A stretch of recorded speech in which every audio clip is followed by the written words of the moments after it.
ఈరోజు మరి పండుగ దినాన మనం చేరి ఉన్నాం.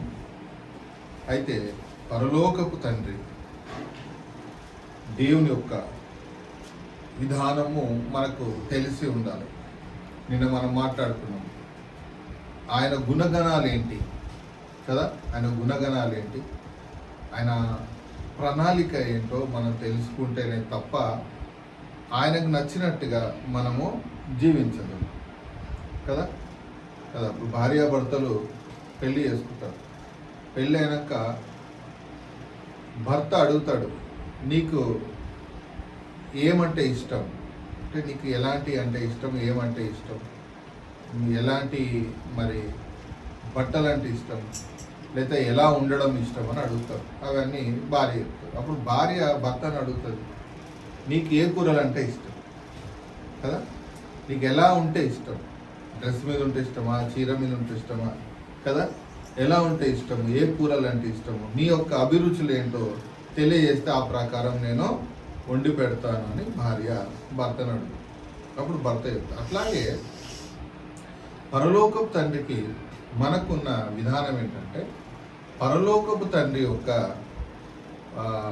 కోరికలు ఏంటి కదా, మనం కూడా అడగాలి కదా. పరలోకపు తండ్రి మీ కోరికలు ఏంటి, ఆ ప్రకారం మేము ఉండాలి, ఆ ప్రకారం మేము ఏం చేయాలి, ఉండాలి, మేము జీవించాలి అనే ఆలోచన మనకు వస్తేనే తప్ప ఆయన కోరికలను మనం నెరవేర్చలేము కదా.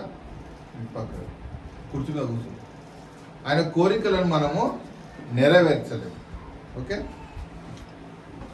ఏంటి ఆ కోరికలు అంటే, పరలోకపు తండ్రి కోరికలు, ఎలోహిమైన అదోనాయి కోరికలు ఏంటంటే, ఆదికాండము 1వ అధ్యాయము 28వ వచనం. ఆదికాండము 1వ అధ్యాయము 28వ ఒక వచనాన్ని మనం చదివినట్టయితే, తండ్రి మీ కోరికలు ఏంటి, మీ కోరికలను నేను ఈ భూలోకంలో ఏం చేస్తామో నిర్వర్తిస్తాం, ఆ కోరికలను మేము చేస్తాము అనే ఆలోచన మనకు వచ్చినప్పుడే, పరలోకపు తండ్రి ఆయన తెలియజేస్తున్న అంశాన్ని మనం చదివినప్పుడే, ఆ కోరికలను మనం నెరవేర్చినప్పుడే మనము ఆశీర్వదింపబడతాం. ఏం చేస్తాము, ఆశీర్వదింపబడతాం. చదవండి ఒకసారి. ఎలోహిం వారిని ఆశీర్వదించెను, ఎట్లనగా మీరు ఫలించి అభివృద్ధి పొంది విస్తరించి భూమిని నిండించి దానిని లోపరుచుకోండి. ఇది దేవుడి యొక్క మొట్టమొదటి కోరిక. ఏంటిదంటే, మిమ్మల్ని ఆడగా మొగగా ఎందుకు పుట్టించాను అంటే, మీరు ఫలించి అభివృద్ధి పొంది విస్తరించి భూమిని నిండించండి. అంటే ఏంటంటే, మీరు ఎంతమంది పిల్లల్ని కనాలనుకుంటున్నారో మీరు అంతమంది పిల్లల్ని కనొచ్చు. అంటే పిల్లల్ని కనడానికి అన్లిమిటెడ్ ఆప్షను అని అర్థం. అంటే భార్య ధర్మము ఆగిపోయేంత వరకు కూడా పిల్లల్ని కనొచ్చు, కనడానికి మనకు. కానీ పిల్లల్ని కనకుండా ఆపడానికి వీలు లేదు అని ఇక్కడ మనకు అర్థమవుతుంది. అంటే దేవుని కోరిక ఏంటంటే, ఒక్కరు పిల్లల్ని, ఇద్దరు పిల్లల్ని కనకూడదు. ఎవరిని కనదమ్మా, ఒక్కరిని ఇద్దరిని కనకూడదు.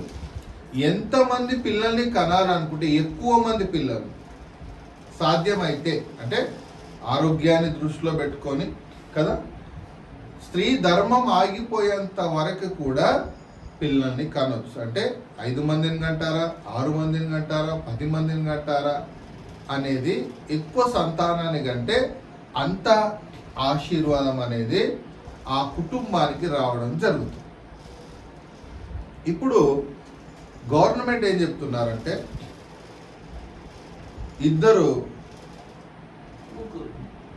ఒక్కరు లేక ఇద్దరు కదా, ఒకరు ముద్దు ఇద్దరు హద్దు, ఒకరు ముద్దు ఇద్దరు హద్దు అని గవర్నమెంట్ చెప్తుంది. గవర్నమెంట్ చెప్పగానే 100కి చాలామంది 90% మంది వింటున్నారు ఆ మాటను. మిగతా వాళ్ళు కొందరు వినట్లేదు. రైట్?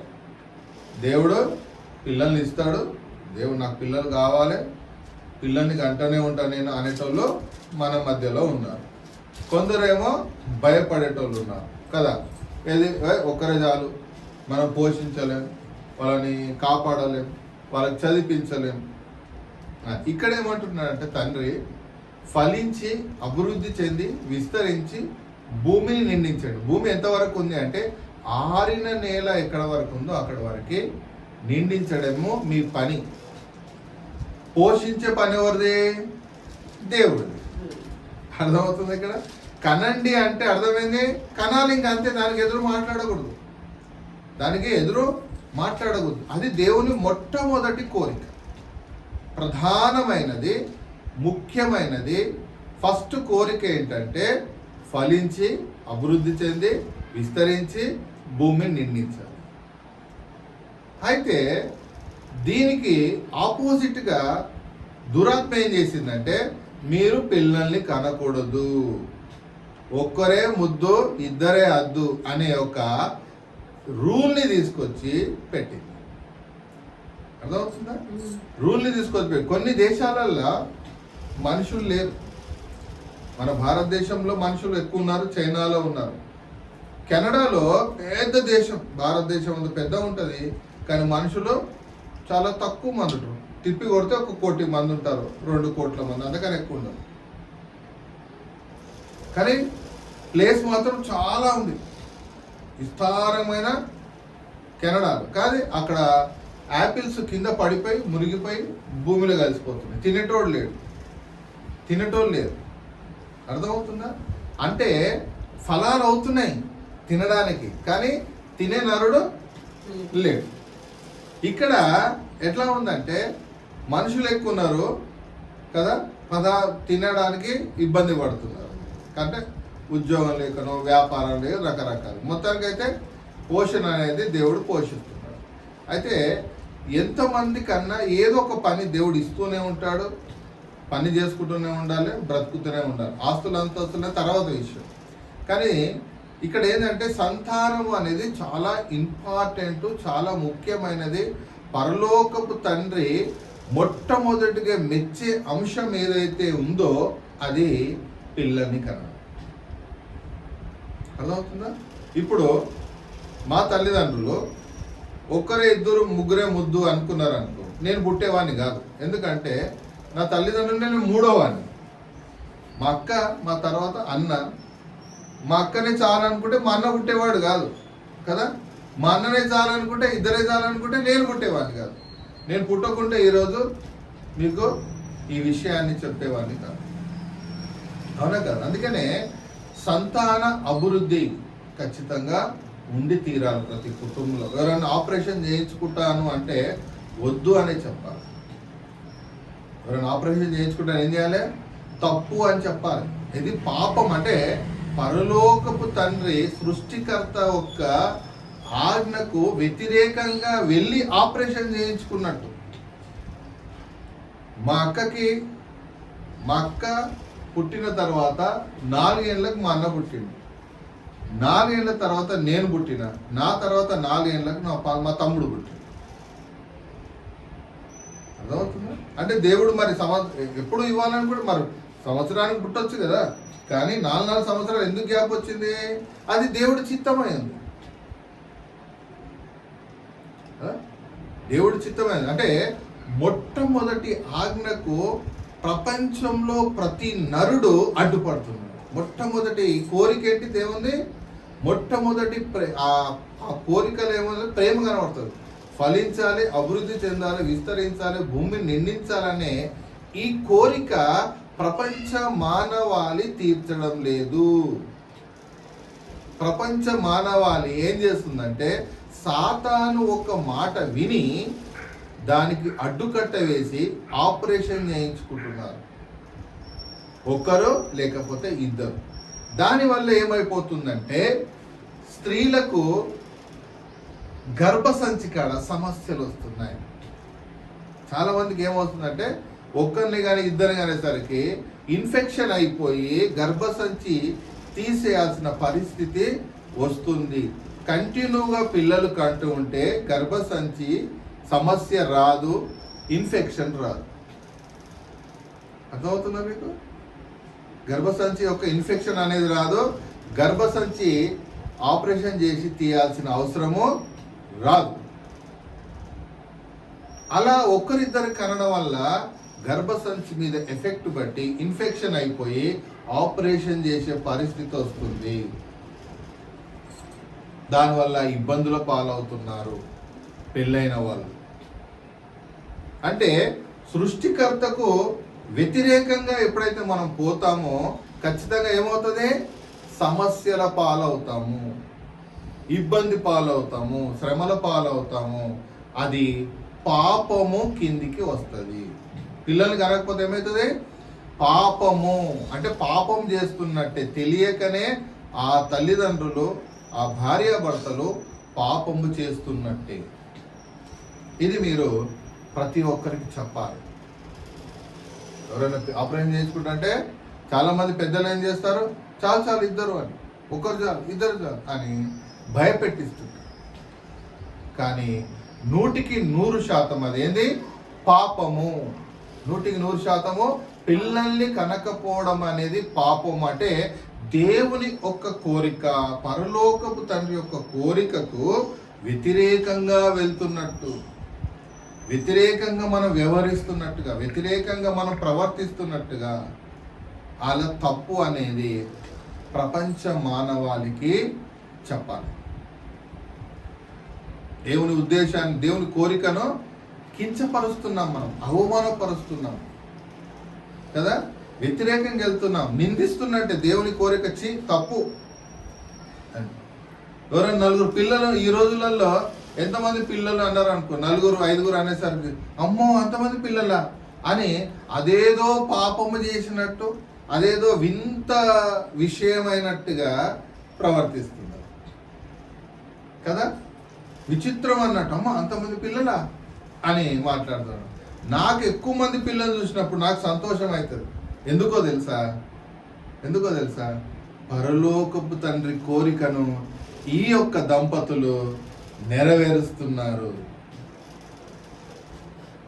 దేవుడు ఒక ప్రణాళికను, సమస్త ప్రణాళిక నాకు తెలియజేసినప్పుడు రోడ్డు మీద కానీ, ఎక్కడైనా మా వీధుల్లో కానీ ఎవరైనా గర్భము ధరించి ప్రెగ్నెంట్ అయ్యి వెళ్తుందనుకో, ఆటోమేటిక్గా నా చేతులు ఇలా నమస్కరించాలి అని అనిపించేది. అమ్మా, నా పరలోకపు తండ్రి కోరికను నువ్వు నిర్వర్తిస్తున్నావు, నువ్వు తీరుస్తున్నావు, ఆయన కోరికను నువ్వు చేస్తున్నావు అని చేతులెట్టి దండం పెట్టాలన్నంత ఆశ పుట్టేది నాకు. అలా ఎవరికన్నా వస్తుందా అమ్మ ఆలోచన? అది ఎవరైనా కావచ్చు, అది ఒక పేదవాళ్ళే కావచ్చు, ఉన్నోడే కావచ్చు, ఎవరైనా కావచ్చు. ఏమనిపించేదంటే చేతులెత్తి దండం పెట్ట, అమ్మా నీకు ఒక నమస్కారం, నా పరలోకపు తండ్రి కోరికను నువ్వు కరెక్ట్గా నువ్వు చేస్తున్నందుకు నీకు ఒక దండం, సంతోషం అని ఆలోచన కలిగేది నాకు. ఇది 2010 నుంచి స్టార్ట్ అయిన ఆలోచన, 2011, 12 నుంచి. ఎందుకంటే 2010 తర్వాతనే ఈ యొక్క అంశాలన్నీ నాకు పరలోకపు తండ్రి స్వయంగా తెలియజేయడం జరిగింది. స్వయంగా అంటే దూతల ద్వారా తెలుస్తుంది. ఏదైనా దేవుడు మాట్లాడాడు ఎవరికి. ఓకే, పరలోకపు తండ్రి మొట్టమొదటి కోరిక ఏంటిదంటే ఫలించి, అభివృద్ధి చెంది, విస్తరించి, భూమిని నిండించాలి. ఎవరైనా ఆపరేషన్ అంటే దాన్ని ఏం చేయాలి? ఖండించాలి, తప్పు అని చెప్పాలి. మనం తప్పు అని ఖచ్చితంగా చెప్పి తీరాలి. పాపము అని చెప్పాలి. ఏమని చెప్పాలి? పాపము. ఇది ఆపరేషన్ చేయించుకోవడం అనేది మహాపాపము. ఈ సృష్టికర్తకు మనము వ్యతిరేకంగా వెళ్తున్నారు. మీరు ఈ పాపము చేసి ఆ పాపానికి ఆ శిక్ష మీరు అనుభవించకూడదనే నేను మీకు ఈ మాట చెప్తున్నాను అనాలి కదా. మీరు వ్యతిరేకంగా వెళ్ళి పరలోకపు తండ్రి ఉగ్రతకు మీరు గురి కాకండి అని మనం ఆ విషయాన్ని చెప్పాలి. చెప్తారా? తప్పకుండా చెప్పాలి.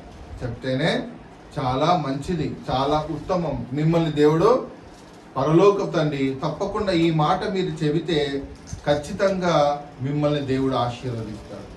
నా మాట అంటే పరలోకపు తండ్రి మాట నా నోట మీరు వింటున్నారు, నా మాట మీరు ప్రకటిస్తే కొత్త దంపతులకు లేకపోతే పిల్లలు ఇంకా ఆపరేషన్ చేయించుకోలేదు అనుకున్న వాళ్ళకి మీరు వెళ్ళి ఏం చేయాలి? పని కట్టుకొని వెళ్ళి ఈ మాట చెప్పాలి. చెప్తే మీకు ఏం చేస్తాడు? ఆ రోజు నుంచి తండ్రి ఆశీర్వదించడం ప్రారంభిస్తారు. ఇది ప్రపంచ మానవాళికి తెలియాల్సిన మొట్టమొదటి పరలోకపు తండ్రి కోరిక. ప్రపంచానికి తెలియాల్సిన మొట్టమొదటి పరలోకపు తండ్రి కోరిక ఇది. దీంట్లో మీరు భాగస్వాములు కావాలి. ఖచ్చితంగా మీరు ప్రకటన చేయాలి.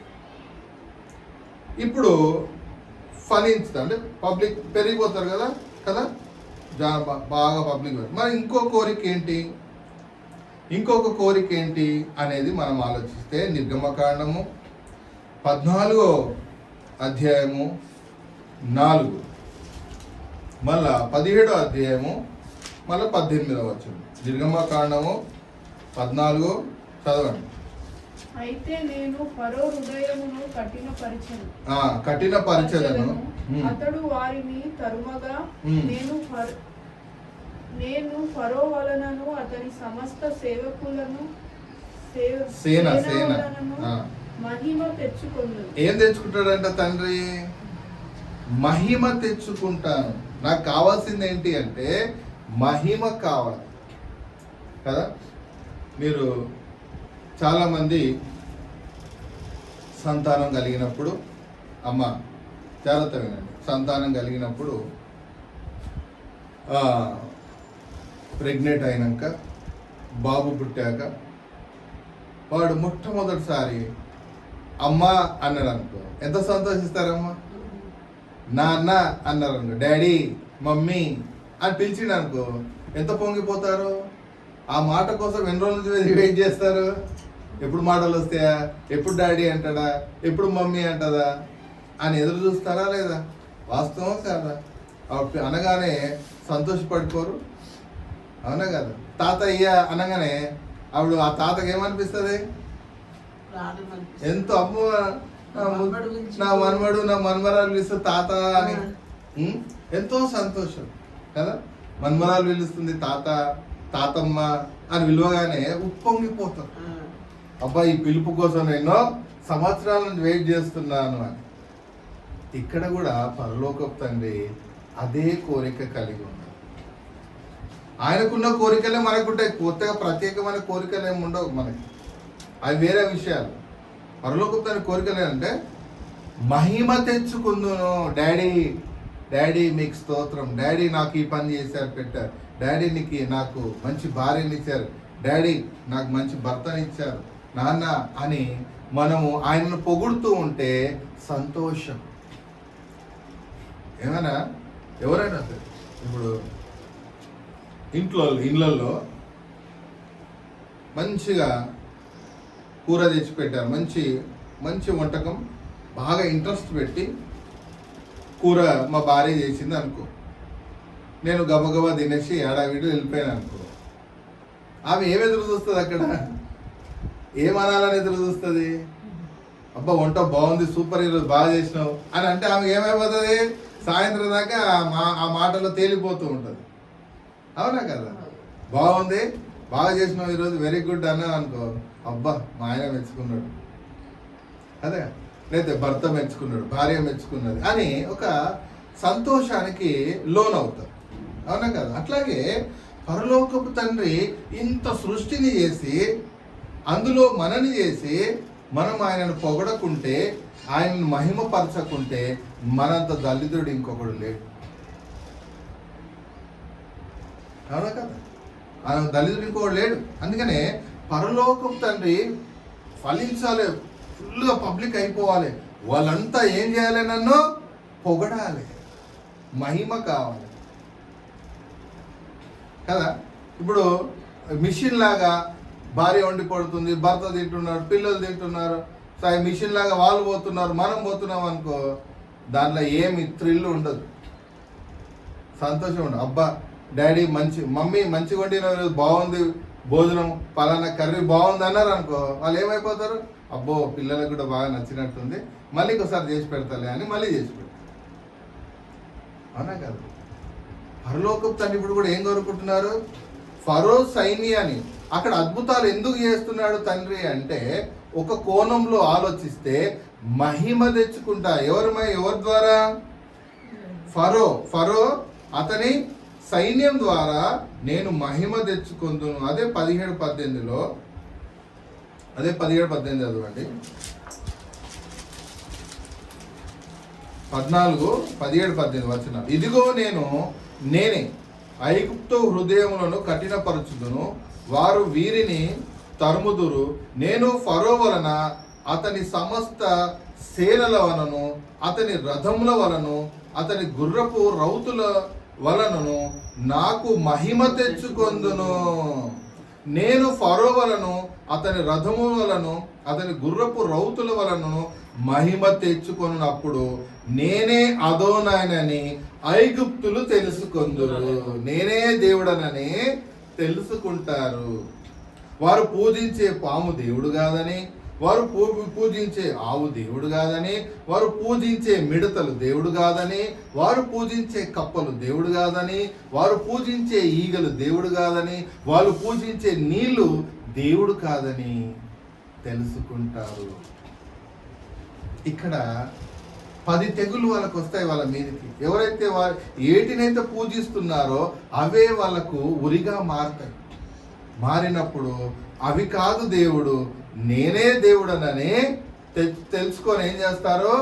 మహిమ పరుస్తారు. వీళ్ళ ఇశ్రాయేలు దేవుడే, యూదుల దేవుడే నిజమైన దేవుడని తెలుసుకొని ఏం చేస్తారంట? మహిమ పరుస్తారు అని ఇక్కడ విషయాన్ని దేవుడు తెలియజేస్తున్నాడు. నిన్నటి దినాన్ని మనం ఏం మాట్లాడుకున్నాము? విగ్రహం దేవుడు కాదు అని. మరి ఇప్పుడు ఏం చేయాలి? అవు కాదు కదా, కాబట్టి మీరే దేవుడు, మిమ్మల్ని మహిమపరచడానికి మేము సిద్ధం తండ్రి. బ్రతుకునిచ్చారు, ఆరోగ్యాన్ని ఇచ్చారు, సంతానాన్ని ఇచ్చారు, భర్తనిచ్చారు, కుటుంబాన్ని ఇచ్చారు తండ్రి. మీకు మహిమ, మీకు స్తోత్రము. మాకు ఇంకా ఏమైనా అవసరాలు ఉంటే తప్పకుండా మిమ్మల్ని అడుగుతాం, మీరు ఇవ్వండి, ఇంకా మహిమపరుస్తాం, ఇంకా ఘనపరుస్తాం, ఇంకా స్తుతిస్తాం. ఎంత బాగుంది! ఒకటి ఇచ్చారు, మిమ్మల్ని మహిమపరుస్తున్నారు, ఇంకోటి ఇవ్వండి, ఇంకా మహిమపరుస్తాం. ఇవ్వడా తండ్రి? దేవుడు ఏమన్నాడు? నా చెయ్యి కూర్చోబోలేదు, బోలెడు ఆశీర్వాదాలు నా దగ్గర దాగి ఉన్నాయి. ఎంత ఆశీర్వాదాలు అంటే అన్ని ఆశీర్వాదాలు. ఎంతమంది పిల్లలైనా కానండి, నేను ఆశీర్వదించడానికి సిద్ధంగా ఉన్నాను. మనకు మత్తయి సువార్తలో ఉంటుంది, అర్థమైందా? మీరేం చేయాలి? పిల్లలు కనాలి. మీరు పక్షులను చూడండి అని ఒక మాట ఉంటుంది. విత్తవు, కోయవు, కొట్లలో కూర్చుకునవు, వాటికంటే మీరు శ్రేష్ఠులు గారా? పరలోకపు తండ్రి మిమ్మల్ని పోషించడా? పోషించేది ఎవరు? పరలోకపు తండ్రి. నీకెందుకు బాధ? నువ్వెందుకు టెన్షన్ పడుతున్నావు? దేవుడు ఏమంటా, నువ్వు టెన్షన్ పడాల్సిన అవసరం లేదు. నేనే నా కోరిక మేరకు ఈ సృష్టిని చేసి, నేనే ఆదాముని చేశాను, నేనే అవ్వను చేశాను, నేనే పిల్లల్ని ఇస్తున్నాను. పోషించే బాధ్యత కూడా నాదే. మీరు చేయాల్సిన పని ఏంటో తెలుసా?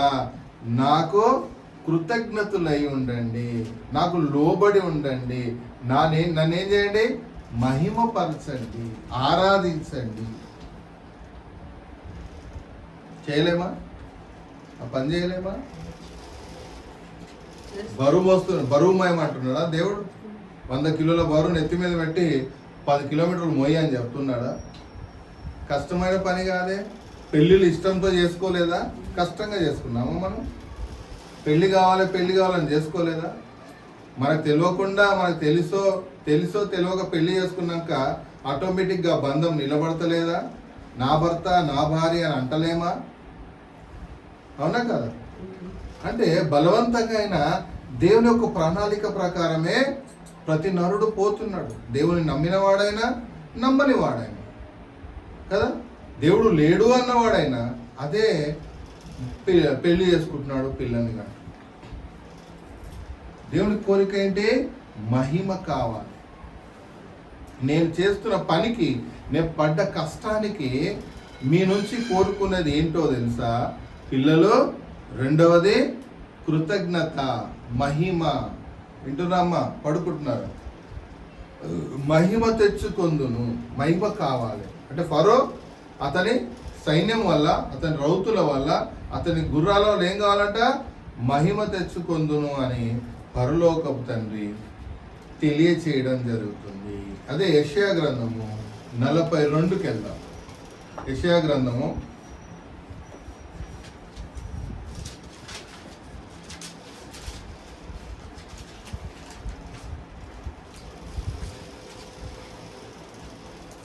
42:8.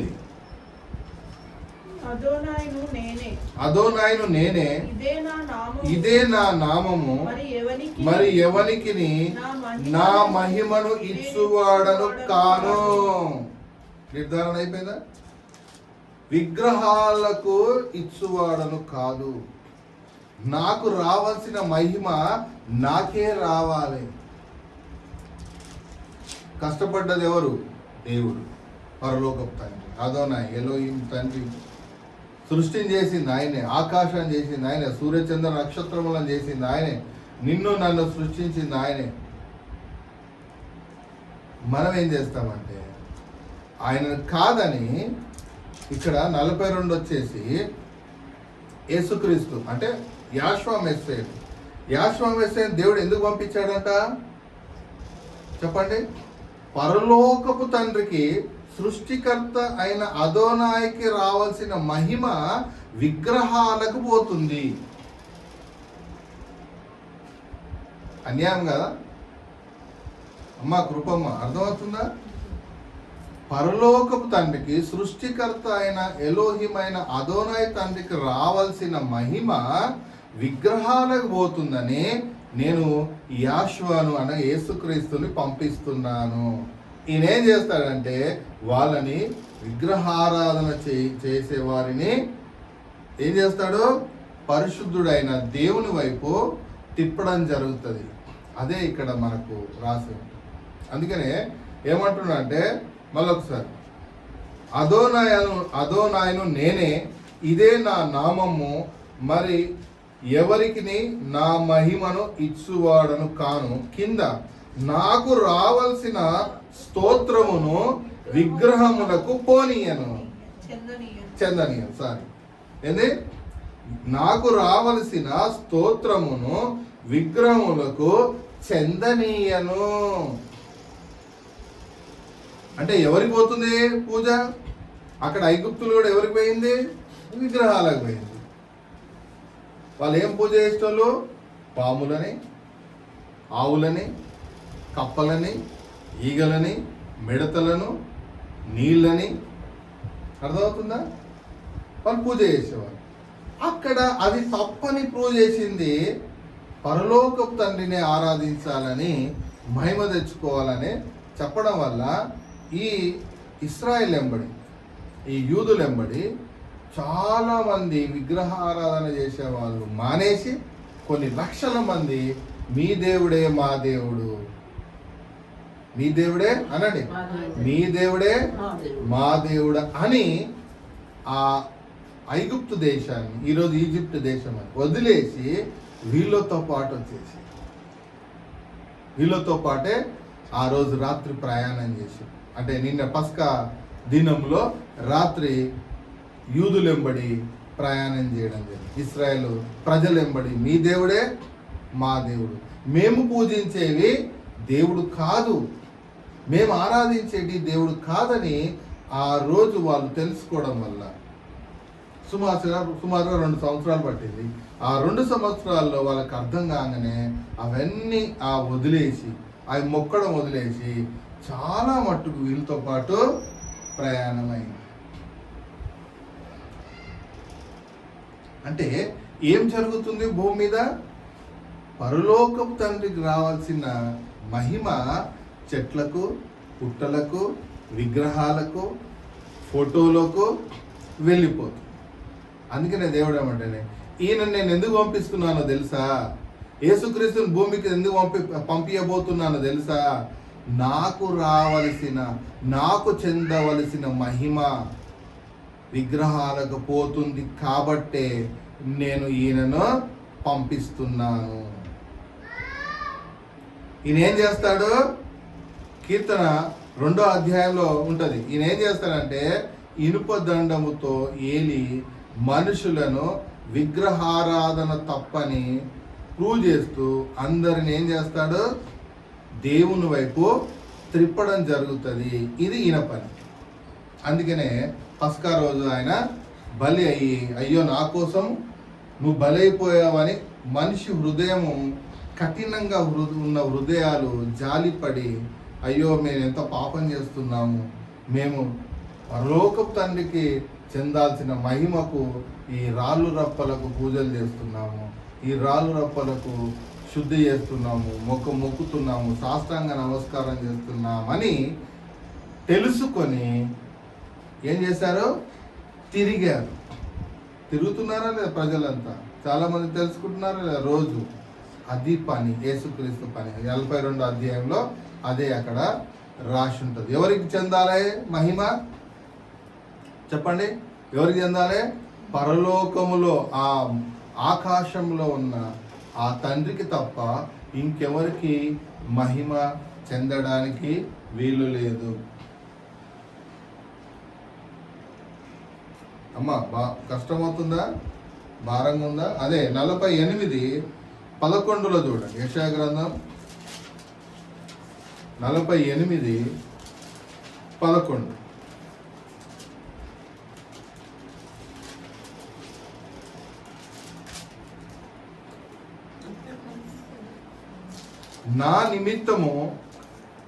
నా నిమిత్తమే అలాగు చేసేదను, నా మహిమ అపవిత్రపరచబడనేలా, నా మహిమను నా నామము అపవిత్రపరచబడనేలా, నా మహిమను మరి ఎవరికి నేను ఇచ్చువాడను కాను. ఇక్కడేముంది? నా నిమిత్తమే అలాగు చేసేదను, నా నామము అపవిత్రపరచబడనేలా, నా మహిమను మరి ఎవరికి నేను ఇచ్చువాడను కాను. అంటే నువ్వు కాదన్న దేవుడు బలవంతంగా నిన్ను ఏం చేస్తారు? ఆయన వైపు తిప్పుకుంటారు. నేను వినను, వాళ్ళు ఏమనుకుంటారో, వీళ్ళు ఏమనుకుంటారో, మేము ఇంతకుముందు ఎన్నో సంవత్సరాల నుంచి ఇలాగే మేము విగ్రహాలను మొక్కుకుంటూ పోతున్నాము అని అన్నావు అనుకో, దేవుడు ఏం చేస్తాడు? ఖచ్చితంగా నిన్ను ఆయన వైపు తిప్పుకుంటాడు. ఎందుకు? ఆయననే దేవుడు కాబట్టి, ఆయననే మన తండ్రి కాబట్టి, ఆయననే మన సృష్టికర్త కాబట్టి. అని కింద కూర్చోమని కింద కూర్చో. ఓకే, ఎవరికి నేను ఇచ్చువాడును కానీ ఇక్కడ ప్రత్యేకంగా డైరెక్ట్గా పరలోకపు తండ్రి ఆ విషయాన్ని తెలియజేస్తున్నారు. అట్లాగే యెషయా గ్రంథం 61:3. యెషయా గ్రంథము 61వ అధ్యాయము 3వ వచనం. సియోనులో దుఃఖించు వారికి ఉల్లాస వస్త్రములు ధరింపజేయుటకును, బూడిదకు ప్రతిగా పూదండను, దుఃఖమునకు ప్రతిగా ఆనంద తైలమును, భారభరితమైన ఆత్మకు ప్రతిగా స్తుతి వస్త్రమును వారికిచ్చుటకును ఆయన నన్ను పంపి ఉన్నారు. అదోనాయ్ తన్ను మహిమపరచుకున్నట్లు నీతి అను మస్తకి వృక్షములనియు అదోనాయ్ నాటిన చెట్లన్నీ వారికి పేరు పెట్టబడును. ఇక్కడ ఏముంది? ఇక్కడ ఏం చెప్తున్నాడు దేవుడు? సియోనులో దుఃఖించు వారికి ఉల్లాస వస్త్రములను ధరింపజేయుటకును, బూడిదకు ప్రతిగా పూదండను, దుఃఖమునకు ప్రతిగా ఆనంద తైలమును, భారభరితమైన ఆత్మకు ప్రతిగా స్తుతి వస్త్రమును వారికి ఇచ్చుటకు ఆయన నన్ను పంపి ఉన్నాడు. ఇక్కడ యేసుక్రీస్తు ఏం చెప్తున్నాడంటే, యేసుక్రీస్తు కాదు అంటే ఇక్కడ ఒక మాట ఏం చెప్తున్నారంటే, దేవుని అంటే ఎవరు వచ్చినా కూడా ఏం చేసినా కూడా పరలోకపు తండ్రి పని చేస్తారు. యేసుక్రీస్తు కూడా పరలోక పని చేస్తాడు. పరలోకపు తండ్రి ఉద్దేశాన్ని నెరవేర్చడానికి వచ్చినాడు. అట్లాగే పరిశుద్ధాత్ముడు కూడా, ఆయన ఆత్మ కనబడడు, ఒక పౌరం ఆకారం వల్ల మనం కనబడతాడు. ఆయన ఎవరు వచ్చినా కూడా, పరలోకం నుంచి ఎవరు దిగి వచ్చినా కూడా ఏం చేస్తారు? పరలోకపు తండ్రి ఉద్దేశాన్ని, పరలోకపు తండ్రి కోరికను నెరవేర్తించడానికే ఈ భూమికి రావడం జరుగుతుంది. అంతే తప్ప మన ఇష్టానుసారంగా మనం జీవించడానికి లేదు. యేసుక్రీస్తు ఒక మాట అంటాడు, నేను నా చిత్తమును నెరవేర్చడానికి నేను రాలేదు, నన్ను పంపిన పరలోకపు తండ్రి చిత్తాన్ని నెరవేర్చుటకే పరలోకము నుండి నేను దిగి వచ్చి తిని అనే మాట తెలియజేయడం జరుగుతుంది. అంటే నువ్వైనా నేనైనా ఎవరైనా ఈ భూమి మీద ఉన్నంత కాలము, దేవుడు ప్రాణము మనకు ఇచ్చినంత కాలము మనం ఏం చేయాలి? ఆయన కోరికను నెరవేర్తించాలి, ఆయన కోరికనే తీర్చాలి. ఇంకో పని లేదు మనకు. అర్థమవుతుందా? మన జీవిత విధానం గడుపుతూ తండ్రి మీ కోరికను, మీ కోరిక ఏంది? పిల్లల్ని కనడం. రెండోది ఏంది? మీకు స్తుతించడం, మిమ్మల్ని ఆరాధించడం, మిమ్మల్ని ఘనపరచడం, మిమ్మల్ని మహిమపరచడం. ఇది మనము ఆలోచించాల్సిన విషయాలు, సీరియస్గా తీసుకోవాల్సిన అంశాలు. అర్థమవుతుందా? ఇంకా కిందికి వెళ్తే లేవికాండము 19వ అధ్యాయము 2వ వచనం. లేవికాండము 19వ అధ్యాయము 2వ వచనం. 2 అంశాలు అయిపోయినాయి. ఎన్ని అంశాలు చెప్పండి? ఒకటి పిల్లలు, రెండవది ఆయనకు మహిమ చెందాలి. ఎవరికి చెందకూడదు మహిమ? విగ్రహాలకు వెళ్ళకూడదు, విగ్రహాలకు చెందకూడదు మహిమ. పరలోకపు తండ్రికే మహిమ మనము చెల్లించాలి, ఆయననే స్తుతించాలి.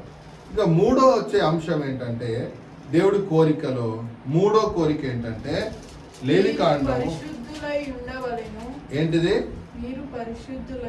మీరు పరిశుద్ధులై ఉండవలెను, మీ ఎలోహిమైన అదోనాయగు నేను పరిశుద్ధుడనై ఉన్నాను. చూడండి, జాగ్రత్త వినండి. పరలోకపు తండ్రి ఎలాంటి అయినా పరిశుద్ధుడు అంటే ఏ పాపము లేని ఆయన. సృష్టికర్తలో ఎలాంటి పాపము లేదు. ఇక్కడ ఆయన ఏం చెప్తున్న మాట ఏంటంటే, మీరు పరిశుద్ధులై ఉండాలి.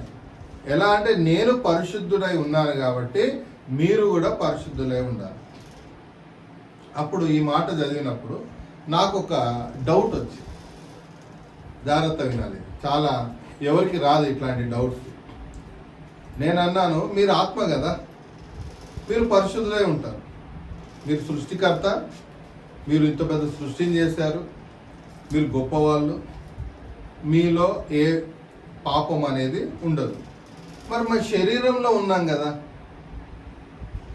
పంచభూతాలతో నిర్మాణం చేసి మమ్మల్ని శరీరంలో ఈ ఆత్మను మీరు ఫిక్స్ చేశారు కదా, మీరు పరిశుద్ధులే ఉన్నట్టు మేము ఎలా పరిశుద్ధులే ఉండగలం? డౌట్ వస్తుందా రాదు? వచ్చిందా? మీకు ఎవరు రాదు, నాకు వస్తుంది. అట్లాంటి డౌట్స్ నాకే వస్తుంది. దేవుడు అట్లా పుట్టిస్తాడు. అప్పుడు దేవుడు ఏమనంటే, నేను ఇచ్చిన ఆజ్ఞలు 10 ఆజ్ఞలు ఉన్నాయి కదా, 10 ఆజ్ఞలకు సంబంధించిన అనేక ఆజ్ఞలు ఉన్నాయి, అవి పాటిస్తే మీరు ఖచ్చితంగా పరిశుద్ధులే. ఇంకా పెద్ద పని లేదు. శరీరంలో ఉన్న వ్యక్తి పరిశుద్ధుడు కావడం అనేది చాలా ఈజీ. అంటే పరలోకపు తండ్రి పరిశుద్ధుడు, ఆయన అనంత జ్ఞాని, ఆయన పరలోకంలో ఉన్నారు, స్వర్గంలో ఉన్నారు. ఆయన ఆత్మ, శరీరం కాదు, ఆయనకు శరీరం లేదు. అర్థమవుతుందా? ఆయనకు శరీరము అనేది లేదు. ఒక చెట్టులాగా, ఒక పుట్టలాగా, గుట్టలాగా, మనిషిలాగా ఆయన లేడు. ఆయన ఆత్మ. మన శరీరంలో ఉన్నామే, మనం తినాలని, అవునా కదా? కోపం వస్తుంది, నవ్వు వస్తుంది, ఏడుపు వస్తుంది, దుఃఖం వస్తుంది, అవునా కదా? ఎన్నో కోరికలు పుడుతూ ఉంటాయి. మరి మేము ఎట్లా ఉండగలము పరిశుద్ధులుగా? ఇది కష్టం కదా. అంటే అప్పుడు తండ్రి అన్నాడు, ఆజ్ఞలు ఏంటి అవి? 10 ఆజ్ఞలు, దానికి సంబంధించిన చిన్న ఆజ్ఞలు కలిసి అవన్నీ ఆజ్ఞలు పాటిస్తే మనిషి ఏమైపోతాడు చెప్పండి? పరిశుద్ధుడు అయిపోతాడు. అబ్బా ఎంత బాగుంది! పెద్దగా యుద్ధం చేయాల్సిన అవసరం లేదు, పెద్దగా కష్టపడాల్సిన అవసరం లేదు. మీరు 10 ఆజ్ఞలు పాటించి దానికి సంబంధించిన ఆజ్ఞలు ఏవైతే ఉన్నాయో, వ్యవసాయ సంబంధించింది కావచ్చు, ఇంకా చాలా తినే సమాన్ని మీరు పాటిస్తే మీరు ఏమైపోతారంట? పరిశుద్ధులైపోతారు. అంటే పరలోకపు తండ్రి ముందు మీరు నిలబడగలరు. ఎంత గొప్ప ధన్యత, ఎంత గొప్ప మాట ఇది! జస్ట్ మీరు 10 ఆజ్ఞలు పాటిస్తే, 10 ఆజ్ఞలకు సంబంధించిన మిగతా ఆజ్ఞలు పాటిస్తే మీరేమైపోతారు? పరిశుద్ధులైపోతారు. అంటే పరలోకపు తండ్రి ముందు మీరు నిలబడగలరు. పరలోకపు తండ్రితో మీరు మాట్లాడగలరు. లేకపోతే మాట్లాడలేరు. అసలు పరలోకానికి మీకు ఎంట్రీ లేదు. అసలు స్వర్గానికి ఎంట్రీ కావాలంటే ఏం చేయాలి? వెళ్ళాలంటే ఏం చేయాలి? అక్కడ డోర్ ఓపెన్ కావాలంటే ఏం చేయాలి? మీరు ఏం చేయాలి? పరిశుద్ధంగా ఎట్లా ఉంటారు? 10 ఆజ్ఞలు పాటించడం వల్ల. ఎంత ఈజీ అమ్మా! ఈ శరీరంలో ఉంటూ పరిశుద్ధులుగా ఉండడము చాలా ఈజీ సిస్టమ్, చాలా ఈజీ మెథడ్ అని దీని అంటాం. చాలా ఈజీ, పెద్దగా కష్టపడాల్సిన అవసరం లేదు. 10 ఆజ్ఞలు పాటిస్తే చాలు. ఆదివారం నుంచి శుక్రవారం పని చేసుకొని శనివారము ఆయన చెప్పినట్టుగా రెస్ట్ తీసుకుంటే సరిపోతుంది కదా. విగ్రహాన్ని మొక్కకుండా ఆయననే మొక్కుతూ, ఆయననే ఆరాధిస్తూ, ఆయనను మహిమపరుస్తూ కదా. వ్యభిచారం చేయకుండా, దొంగతనం చేయకుండా, నరాతి చేయకుండా, అబద్ధాలు చెప్పకుండా, పక్కన సొమ్ము ఆశించకుండా, ఈ యొక్క విశ్రాంతి దినాన్ని, శనివారాన్ని పాటిస్తే ఏమైపోతారంట చెప్పండి? పరిశుద్ధులైపోతారు. ఎంత ఈజీగా ఉంది ఈ విషయం. ఇది కొందరికి కష్టంగా ఉంది. పని చేయకుండా ఎట్లుండాలో రోజంతా? పెళ్ళికి పోతే పని చేయకుండా ఉంటారు రోజంతా, సాగు పోతే రోజంతా పని చేయకుండా ఉంటారు. మీకు నచ్చిన పనులు, మీకు నచ్చిన ఎంటర్టైన్మెంట్ ఉంటే 2 రోజులైనా 3 రోజులైనా అబ్బా ఎంత సంతోషంగా ఉంది అంటారు. మనకు నచ్చిన మనిషితో నెలల తరబడి మాట్లాడితే అబ్బా సంతోషంగా ఉంది అంటాం. కానీ దేవుడి వారానికి ఒకరోజు దేవుడు చెప్పినట్టు ఉండడానికి ఇబ్బంది పడుతున్నారు. ఎంత పాపం చేస్తున్నారు వీళ్ళు కదా. నచ్చిన మనిషితో గంట సేపు మాట్లాడరా? ఫంక్షన్ పోయేదానికి అబ్బా అందరు వస్తారు, అందరు కలుస్తారు, ఖచ్చితంగా ఫంక్షన్ పోవాలి, ఫంక్షన్ పోవాలని చెప్పి వారం రోజుల నుంచి రెడీ అయిపోతారు. కొట్లాడి తిట్టాం కరెక్టే, నిజమమ్మా. కొట్లాడ పెట్టుకొని అయినా పోతారు, నిజం. మరి దేవుడి కోసం కొట్లాడవా? శనివారం ఖచ్చితంగా నేను దేవుడి మందిరంలో, దేవుడు ఏర్పాటు చేసిన స్థలంలో కనబడాలి. ఆయన దగ్గరికి పోతే నన్ను ఖచ్చితంగా ఆశీర్వదిస్తానని ఈ గ్రంథములో, ఈ చట్టంలో రాసి ఇచ్చారు. కాబట్టి నేను అది పాటించి తీరాలి అని గట్టి నిర్ణయం తీసుకోవాలి కదా. నచ్చిన ప్లేస్ పోవాలంటే ఎంత మంచి అనిపిస్తుంది. వెళ్ళిపోవాలి, కలవాలి, మాట్లాడాలి. వాళ్ళతో తనివి తీరా మాట్లాడేసరికి భారం అంతా దిగిపోయినట్టు గుడ్డల మీదకి. మరి సృష్టికర్తతో మాట్లాడితే భారం దిగదా? ఇక్కడ వచ్చి ప్రతి శనివారం దేవుణ్ణి ఆరాధిస్తే నువ్వు వచ్చి అయ్యా నాకు ఇది కావాలి, డాడీ నాకు ఇది కావాలి, అది కావాలంటే ఆయన తీర్చరా? తప్పకుండా తీరుస్తారు. ఆయన తప్ప భూమి మీద నీ కోరికలు ఎవరు తీర్చరు. ఆయన కోరికలు నువ్వు తీరుస్తే నీ కోరికలు ఆయన తీర్చడము చిటికెలో పని. ఆయన కోరికలు ఏంటి? పిల్లల్ని కనడం. ఆయన కోరికలు ఏంటి? మహిమ. ఆయన మహిమ ఆరాధించడం. ఎట్లా ఆరాధించాలి? మనం పరిశుద్ధులుగా ఉండి ఆరాధించాలి. ఎట్లా ఉండాలి? పరిశుద్ధులుగా తయారయ్యి 10 ఆజ్ఞలు పాటిస్తూ పరిశుద్ధులుగా ఉండి మనము ఆయనను మహిమపరచాలి. అప్పుడు ధారాళముగా నీ మీద ఆశీర్వాదాలు కుప్పలు కుప్పలుగా పడుతుంది. ఇజ్రాయెల్ దేశం అట్లా చిన్న దేశం, 1 కోటి మంది కూడా ఉంటారు. వాళ్ళకున్నంత గొప్ప ఆశీర్వాదం ఎవరికి లేదు. మొన్నటి దినాన ఏమైందంటే పండుగ కోసమని ఫ్లైట్లో, చిన్న ఫ్లైట్ ఉంది వాళ్ళది, 2 భార్యాభర్తలు వస్తున్నారు.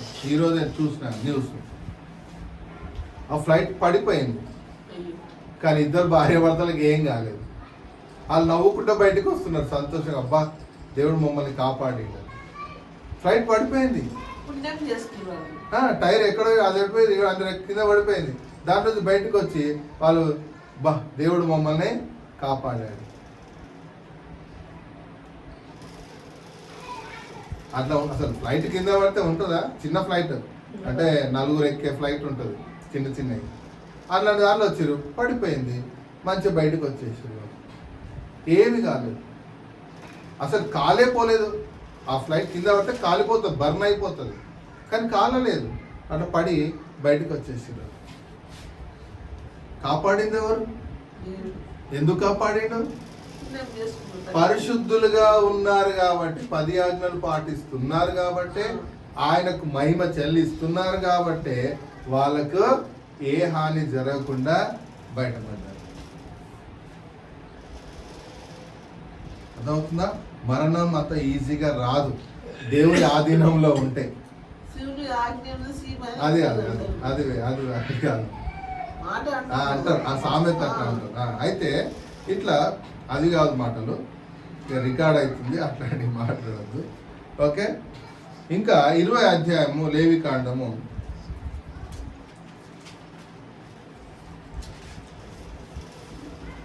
20వ అధ్యాయం 26వ వచనం.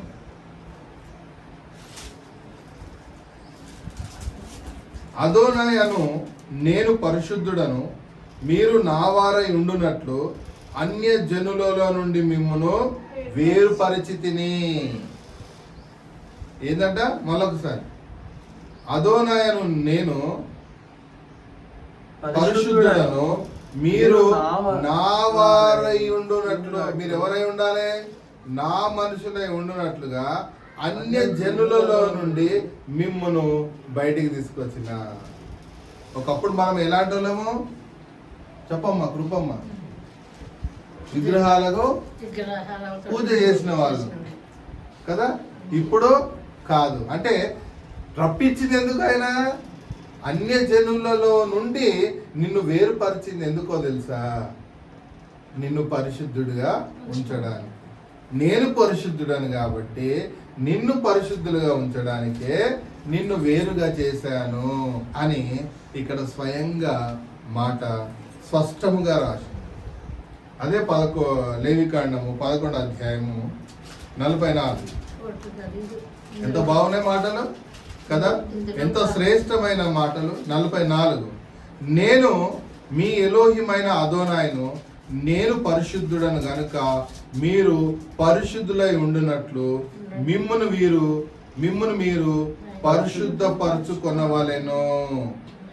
ఎంత మాట బాగుంది. మళ్ళా చదవండి. నేను మీ దేవుడనైన అదోనాయను, నేను పరిశుద్ధుడను గనుక మీరు పరిశుద్ధులై ఉండునట్లు మిమ్మును మీరు పరిశుద్ధపరచుకొనవలెను. కింద నేల మీద ప్రాకు జీవరాశులలో దేని వలనను మిమ్మును మీరు అపవిత్రపరచుకొనకూడదు.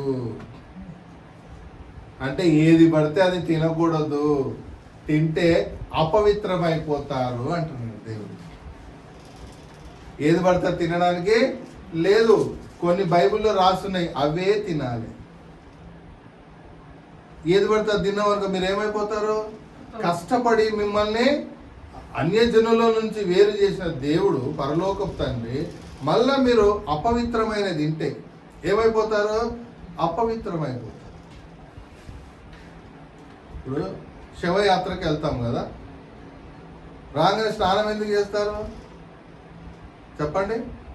అక్కడికి వెళ్ళి ఏమైతుంది? అపవిత్రమైన స్థలంలోకి వెళ్ళాం కదా, అపవిత్రమైన ప్లేస్లోకి వెళ్ళడం వల్ల వెంటనే ఏం చేస్తామో తలంటూ స్నానం చేసి శుభ్రం అవుతాం కదా. అట్లాగే అన్యజనులుగా ఉన్న మనని దేవుడు ఏం చేశాడు? అపవిత్రతలో నుంచి పరిశుద్ధతలోకి నడిపించడం జరిగింది. కాబట్టి ఏది పడితే అది తినకూడదు అని చెప్తున్నాడు కదా. అదే మాట ఉంది కదా అక్కడ. నేల మీద ప్రాకు జీవరాశులలో దేని వలన మిమ్మల్ని మీరు అపవిత్రపరచుకోనకూడదు. అంటే నేల మీద ప్రాకేది ఏది తిన్నా అపవిత్రమైపోతారు. ఇంకా కిందికి వెళ్తే, నేను మీకు దేవుడునై ఉండుటకు ఐగుప్తు దేశంలో మిమ్మల్ని రప్పించిన అదోనాయను నేనే పరిశుద్ధుడను గనుక మీరును పరిశుద్ధులు కావలెను. నేను పరిశుద్ధుడను గనుక మీరు కూడా పరిశుద్ధులు కావలెను. రూల్ అది. పరిశుద్ధులు కావాలంటే ఇది ఖచ్చితమైన రూల్ పెట్టాడు దేవుడు. నేను పరిశుద్ధుడను, ఖచ్చితంగా మీరు ఏం కావాలి? పరిశుద్ధులు అయ్యి తీరాలి. నేల మీద ప్రాకేది ఏది తినకూడదు, తింటే అపవిత్రం అయిపోతారు. ఆంధ్ర సైడ్ బాగా తింటారు రొయ్యలు, తినకూడదు, అపవిత్రం కదా. నేల మీద ప్రాకేది కూడా చాలా తింటారు, తినకూడదు. ఏంటిది అది? అపవిత్రమైనది. చాలా ఉన్నాయి అట్లా. అంటే భోజన విషయంలో కూడా మీరు జాగ్రత్తలు తీసుకోవాలి. బైబిల్లో ఏదైతే రాయబడ్డదో దాన్ని ఏం చేయాలి? మీరు జాగ్రత్తగా చదివి తెలుసుకొని ఆ ప్రకారము జీవించాలి. ఏది పడితే తింటాను, పలానా పక్కింటోడు తిన్నాడు, అమ్మ బాగుంటుందమ్మా, భలే రుచిగా ఉంటుందమ్మా, భలే టేస్ట్ ఉంటుందమ్మా అనగానే ఏం చేస్తారు?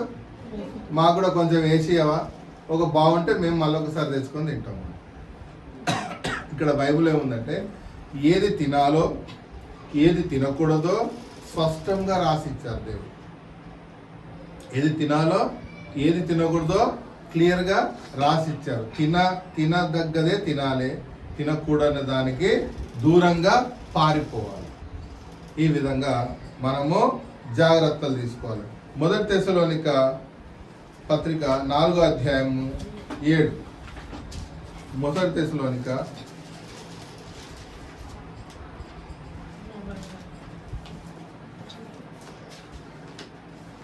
4:7.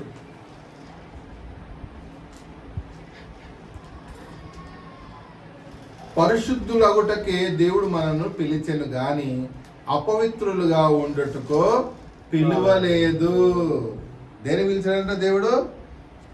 చెప్పండి. అపవిత్రంగా ఉండడానిక?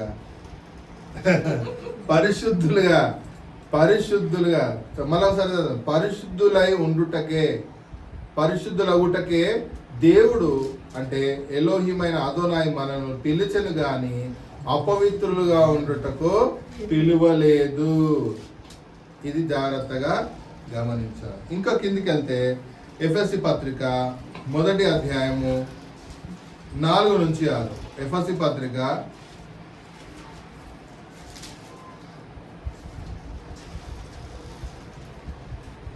ఇప్పుడు నేను చెప్పిన అన్ని ఈ ఒక్క మాటలు అన్నీ రాసి ఉంటాయి. ఇదంతా ఏముందంటే ఎఫెసీ రాసిన పత్రిక 1వ అధ్యాయం 4-6.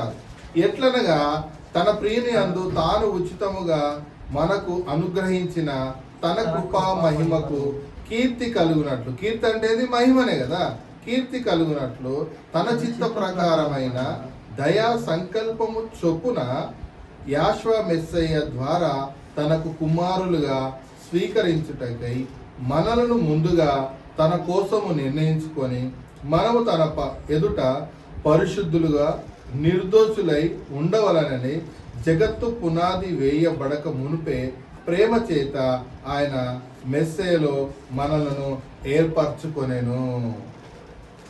ఈ 3 అంశాలు వచ్చినాయి. ఇక్కడ పిల్లలు వచ్చింది, కీర్తి వచ్చింది కదా, పరిశుద్ధులుగా ఉండడానికి, అంటే మనం పరిశుద్ధులుగా ఆయన ముంగట నిలబడాలి, ఆయనకి కీర్తి కలగడానికి జగత్తు పునాది వేయబడ మునిపే ప్రేమ చేత ఆయన మనను పుట్టించాడు అని ఈ ఒక్క మాటలో, ఇప్పటివరకు నేను ఇచ్చిన రిఫరెన్స్లు అన్నీ ఈ ఒక్క మాటలో క్లుప్తమైనవి, లోపల రాయబడ్డ అంశం.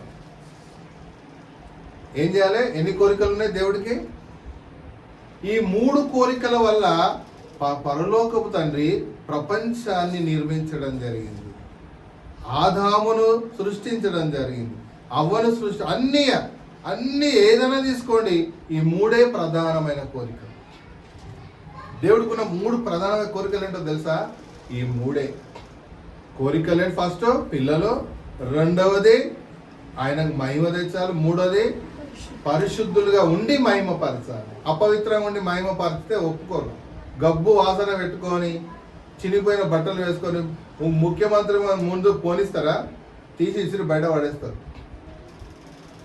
పరిశుద్ధమైన బట్టలు ధరించుకొని శుభ్రంగా తలంటూ స్నానం చేసుకుంటేనే పెద్దవాళ్ళతో కలవగలం, మాట్లాడగలం. గబ్బు వాసన వస్తే ఎవడ రానిస్తాడా నిన్ను దగ్గరికి? అంటే అపవిత్రంగా అపవిత్రంగా ఉండి దేవుని మహిమపరచడానికి వీల్లేదు. పరిశుద్ధులు అయ్యి దేవుని మహిమపరచాలి. అర్థమవుతుందా? ఈ 3 ప్రధానమైన కోరికలు, ఇంకా వేరే ఏమి లేవు. ఇంత పెద్ద సృష్టిని చేయడం, పిల్లల్ని, మనుషులు, ఇవన్నీ రకరకాల ప్రణాళికలు బైబిల్లో, ఇవంతా ఇంత పెద్ద చరిత్ర, ఇన్న విషయాలు, ఎలిషా, ఎలియా, అబ్రహాము, ఇస్సాకు, యాకోబు, అన్నీ ఎందుకున్నాయంటే దేవుణ్ణి మహిమపరచడానికి, పరిశుద్ధులుగా ఉండడానికి, అనేక మంది పిల్లల్ని కనడానికి. ఇంకా వేరే ఏమి లేవు. బైబిల్ మొత్తము మర్మం అంతా ఇదే. ఆదికాండం నుంచి ప్రకటన గ్రంథం వరకు వెళ్ళిపోయిన మొత్తము మీనింగ్ ఏముంటుందంటే, తండ్రికి మీరంతా మనం పుట్టించింది ఎందుకు? పరిశుద్ధులుగా ఉండడానికి, నీతిగా బ్రతకడానికి, దేవుడి ముందు నిర్దోషులుగా నిలబడడానికి, ఆయనను మహిమ చేయడానికి, ఆయనను మహిమపరచడానికి. అర్థమవుతుందా? ఇక్కడే మహిమ కాదు, మీరు అనుకుంటున్నారేమో ఇక్కడే మహిమదే. చచ్చిపోయిన తర్వాత కూడా మహిమ చెల్లించాలి. చనిపోయిన తర్వాత కూడా దేవునికి మహిమ చెల్లించాల్సి వస్తుంది. దేవుని మహిమపరచాలి. కోటాను కోట్ల దూతలు పరలోకంలో పరిశుద్ధుడు పరిశుద్ధుడు పరిశుద్ధుడు అంటారా అనరా అని బైబిల్లో ఉంది. కొనియాడబడు. ఇంత పాట కూడా అదే పాడు, శుద్ధుడు పరిశుద్ధుడు అని కొనియాడబడు. పరిశుద్ధులుగా పరిశుద్ధులుగా ఉండడానికే దేవుడు మనని అన్యజనుల నుంచి వేరు చేశాడు. విగ్రహారాధన చేస్తున్న దాన్ని మానిపించి మనం ఇటు రావడానికే యాశ్వ మెస్సీయను పంపించడం జరిగింది. ఈ 3 ప్రధానమైన విషయాలు. ఇది మాత్రం మీరు ఎప్పుడూ మరవకూడదు. ఎవరైనా పిల్లల్ని స్టాప్ చేస్తుంటే స్టాప్, ఆపరేషన్ చేయించుకొని. ఇంకోటి, విగ్రహములకు పూజ చేయకూడదు. పరలోకపు తండ్రికే మనము పూజ చేయాలి, మహిమపరచాలి. ఎలా మహిమపరచాలి? 10 ఆజ్ఞలు పాటిస్తూ దేవుని మహిమపరచాలి. ఇంత గొప్ప అంశము మీకు ఈరోజు చెప్పబడ్డది, మీరు ధన్యులు. ఇంత గొప్ప విషయము మీకు బోధింపబడ్డది, మీరు ధన్యులు. అర్థమవుతుందా? ఇది మామూలు విషయము కాదు, మామూలు అంశము కాదు. కాబట్టి మీరు ఈ విషయంలో సీరియస్గా తీసుకోవాలి కదా. చాలా సీరియస్. పెళ్ళి జరిగితే ఎంత సీరియస్గా పనిచేస్తాం. పెళ్ళిలో ఎలాంటి లోట్లు రాకుండా వచ్చిన వాళ్ళకు భోజనాల కాడ, బట్టల కాడ, పెళ్లి విషయంలో, తతంగంలో ఎక్కడ పొరపాటు కాకుండా ఎన్ని జాగ్రత్తలు తీసుకుంటామో. కదా, అలాగనే కూడా అంతకన్నా ఎక్కువ జాగ్రత్తలు దేవునికి చేరువ కావడానికి, దేవుడి దగ్గర కావడానికి మనము జాగ్రత్తలు తీసుకోవాలి. అప్పుడే పరలోకపు తండ్రి ఇష్టాన్ని మనం నెరవేర్చిన వాళ్ళం అవుతాం. లేకపోతే పరలోకపు తండ్రిని ఆయాసపరిచిన వాళ్ళం అవుతాం. పరలోకపు తండ్రి సృష్టికర్త అయిన ఎలోహిమైన అదోనైకి వ్యతిరేకంగా వెళ్ళిన వాళ్ళం అవుతాం. కాబట్టి మనం జాగ్రత్త తీసుకోవాల్సిందిగా ఈ యొక్క పండుగ దినాన పరలోకపు తండ్రి పక్షాన మిమ్మల్ని హెచ్చరిస్తున్నాం. ఓకే, ప్రార్థించుకోండి.